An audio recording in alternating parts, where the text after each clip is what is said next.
Vincent Malloy is 7 years old. He's always polite and does what he's told. For a boy his age, he's considerate and nice. But he wants to be just like Vincent Price.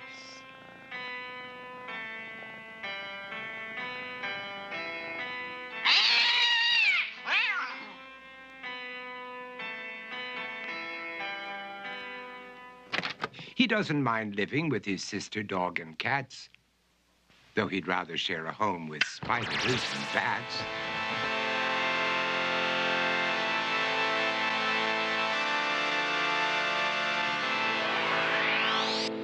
There he could reflect on the horrors he's invented and wander dark hallways alone and tormented.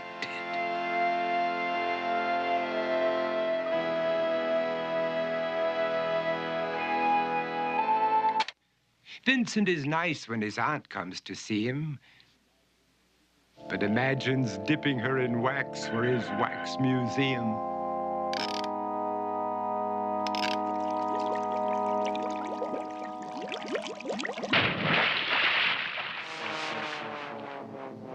He likes to experiment on his dog, Abercrombie, in the hopes of creating a horrible zombie. So he and his horrible zombie dog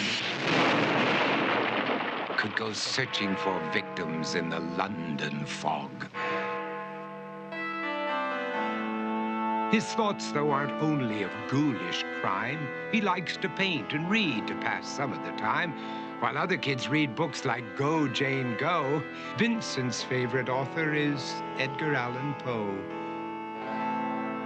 One night, while reading a gruesome tale, he read a passage that made him turn pale. Such horrible news he could not survive, for his beautiful wife had been buried alive.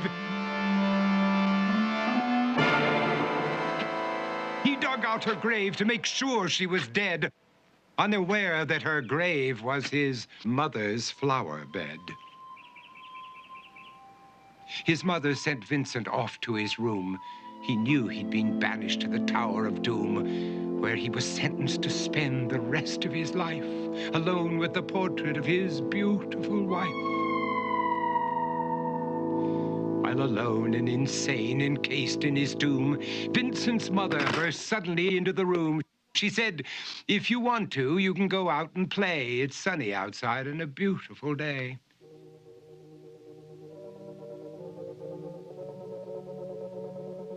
Vincent tried to talk, but he just couldn't speak. The years of isolation had made him quite weak. So he took out some paper and scrawled with a pen, "I am possessed by this house and can never leave it again." His mother said, "You're not possessed and you're not almost dead.